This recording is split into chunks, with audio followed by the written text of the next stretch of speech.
नमस्कार विद्यार्थियों, स्वागत है आपका नीलिमा संस्कृत क्लासेस में। आज की कक्षा बहुत ही सुंदर और विशेष संयोग के साथ शुरू की जा रही है। आज आषाढ़ का प्रथम दिन है और महाकवि कालिदास जी ने भी मेघदूत की शुरुआत आषाढ़ के प्रथम दिन ही की थी। इसीलिए मैंने सोचा कि इससे बेहतर दिन मेघदूत शुरू करने का तो कोई और हो ही नहीं सकता। एक बात मैं आपसे पहले ही साझा करना चाहती हूँ कि मुझे पढ़ने और पढ़ाने का तरीका लिखने के साथ साथ चित्र बनाकर समझाना भी बहुत अच्छा लगता है। यही मैं बचपन से करती आई हूँ कि मुझे चित्र बना बना करके समझना और समझाना बहुत अच्छा लगता है। ट्रिक के साथ साथ शॉर्ट ट्रिक, शॉर्ट नोट्स ये भी मैं आपको उपलब्ध कराऊंगी। समय समय पर हम चित्र के माध्यम से ट्रिक के साथ और शॉर्ट नोट्स के साथ भी चलेंगे। हम मेघदूत की व्याकरणात्मक टिप्पणी हुई या फिर साहित्य क्वेश्चन हुए, इन सब को लेकर चलेंगे। उसके साथ साथ चित्र भी बनाकर पढ़ेंगे। मेघ कब किस मार्ग से किस दिशा में चलता है, कब कौन सा प्रदेश आता है, कब कौन सा पर्वत आता है, कब कौन सी नदी आती है, बीच में कौन कौन मिलते हैं, कब सिद्धगण मिलते हैं, कब बालिकाएं मिलती हैं, कब शिव भगवान आते हैं, कब हिमालय पर्वत आता है। ये चीज़ें हमें बहुत कन्फ्यूजन करते हैं कि इसके बाद क्या आता है। यदि हम चित्र के माध्यम से पढ़ेंगे तो हम बहुत ही आसान और सरल तरीके से इस मार्ग को कवर कर सकते हैं। मेघ की यात्रा में आप मेरे साथ मेघ के साथ चलिए, उनका साथी बनिए। जिस तरह से हंस चले थे, चातक चले थे, उसी तरह से हम भी मेघ के साथ साथ ही उसी रास्ते चलेंगे तो शायद हमें मेघ का मार्ग याद रह जाए और एग्जाम सेंटर में हमें कोई प्रॉब्लम कभी ना आए। पूरी श्रृंखला को मैं ब्लैक बोर्ड के माध्यम से नहीं बल्कि पेपर और पेन के माध्यम से शुरू करूंगी, क्योंकि मेरा मानना है कि चित्र के साथ यदि हम पढ़ते चलेंगे, लिखना, समझना, समझाना, व्याकरण पढ़ना, साहित्य पढ़ना और साथ साथ यदि हम चित्र भी बनाएंगे तो हमें जल्द ही याद रह जाएगा और मैं जल्द ही आपको अच्छे से समझा पाऊंगी और आप समझ पाएंगे।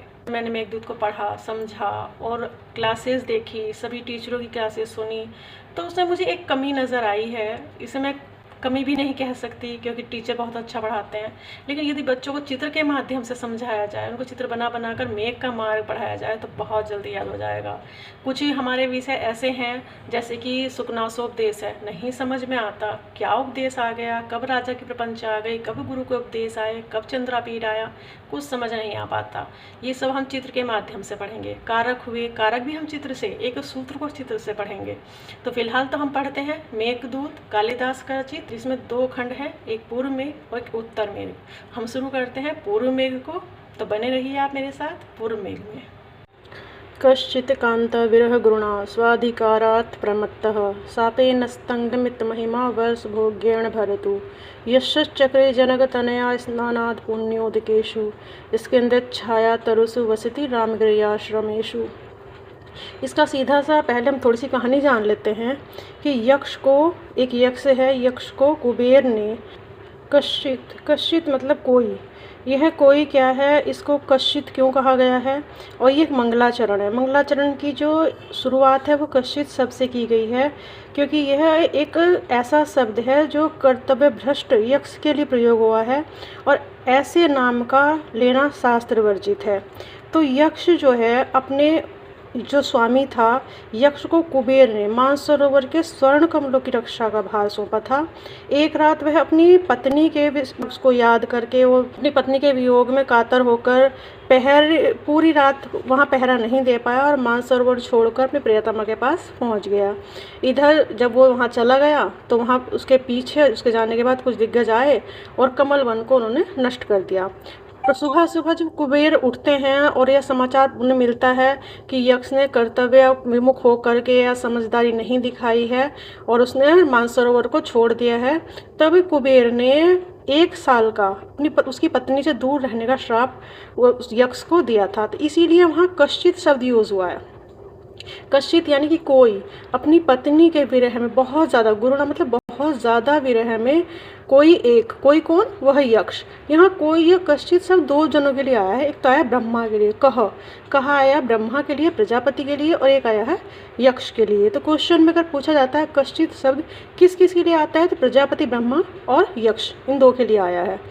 वह यक्ष स्वाधिकार, अपने अधिकार से प्रमत्त यानी कि विमुख होकर अपने शापनस्तंगित महिमा, उसको 1 साल तक उसकी महिमा, जो उसकी खुद के गुण थे, खुद को छोटा करना, खुद को बड़ा कर लेना, खुद का अपने रूप का आकार विकार को बदल लेना, तो वही उसकी महिमा जो थी, क्योंकि वो यक्ष था, अपना रूप बदल सकता था, अपने आकार को छोटा बड़ा कर सकता था, वो सारी महिमा उसकी, सारी जो उसकी शक्तियाँ थी, वो सब कुबेर जो उसका भर्त यानी स्वामी थे, उन कुबेर ने श्राप दिया उनकी महिमा 1 वर्ष के लिए, वर्ष भोग्य ने, एक वर्ष भोगने योग्य महिमा नष्ट हो चुकी थी।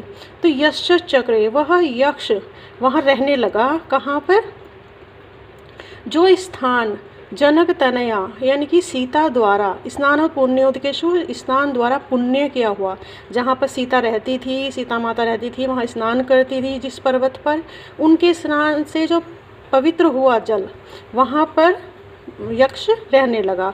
याद था रामगिरी आश्रम में, सुबह रामगिरी आश्रम में वहाँ निवास, रामगिरी पर्वत पर अपना एक आश्रम बनाकर निवास करता था। तो कैसा था वो आश्रम, स्किंदित छाया तरसु यानी कि घनी छाया पेड़ों से घिरी हुई, पेड़ से घिरी हुई उसका आश्रम था, वहाँ पर वह रहता था। यक्ष कौन था, यक्ष था एक देव योनि विशेष। कहते हैं कि यक्ष कुबेर का सेवक था जो अलकापुरी में रहता था। तो कांता विरह गुरुणा, वह प्रियतमा के वियोग में दुस्सह और कष्टदायक जीवन व्यतीत कर रहा था। और सापे नस्तंगमित महिमा, जिसकी महिमा नष्ट कर दी गई हो, ऐसा वह यक्ष। तो यक्ष चक्रे, वहाँ पर वो यक्ष रहने लगा। यक्ष कौन था, यक्ष अलकापुरी में रहता था और कुबेर का सेवक था। वह अपने अधिकार से प्रमत्त हो चुका था। और यक्ष को कितने वर्ष का श्राप मिला था, 1 वर्ष का। भर्तु का अर्थ क्या है, स्वामी। और यक्ष चक्रे जनक तनया, वह आश्रम कैसा था, किसके स्नान से पुण्य क्या हुआ था, तो जनक तनया यानी कि सीता के द्वारा। वह आश्रम किससे घिरा हुआ था, तो बहुत घनी पेड़ों की छाया से आश्रम घिरा हुआ था, रहता था। उसका नाम क्या था, तो रामगिरी। यही इसके साहित्य से कुछ क्वेश्चन बनते हैं। जैसा मैंने ही बताया है आपको कि हम चित्र द्वारा चलेंगे, क्योंकि हम इसको कितने ही साहित्यिक टिप्पणी याद कर लें, इसकी व्याकरणात्मक टिप्पणी याद कर लें, लेकिन हमें जब तक चित्र द्वारा हम नहीं समझेंगे, हमें समझ में नहीं आएगा। अभी तो ये पहला ही श्लोक है, जब हम पहुँचेंगे लास्ट तक, तब तक पहुँचते पहुँचते हम पूर्व में एक पढ़ेंगे, उत्तर में एक पढ़ेंगे, बहुत ज़्यादा कन्फ्यूजन होता है। तो हम इसको शुरू से ही चित्र बना करके चलेंगे। चलिए फिर हम इसका चित्र बनाते हैं।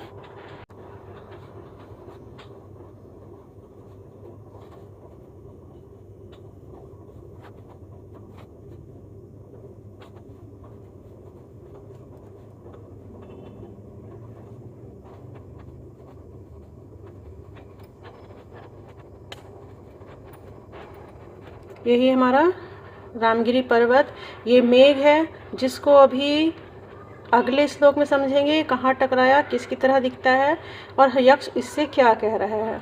ये हमारा रामगिरी आश्रम बहुत स्किंदित छाया से, जो हमारा स्किंदित छाया तरुसु है, पेड़ों की घनी छाया से है, रामगिरी पर्वत घिरा हुआ है और यहीं पर यक्ष रहता है। तो इसी के द्वारा अब हम नेक्स्ट श्लोक में अगले चित्र बनाएंगे और अगले चित्र द्वारा ही हम इसको समझेंगे और यक्ष के साथ हम भी इस यात्रा का आनंद लेंगे। तो चलते हैं, मिलते हैं फिर नेक्स्ट वीडियो में, नेक्स्ट रास्ते की तरफ बढ़ते हैं और तब यक्ष ने किसको देखा, क्या बात की, ये हम पढ़ेंगे नेक्स्ट वीडियो में। मिलते हैं, तब तक के लिए नमस्कार।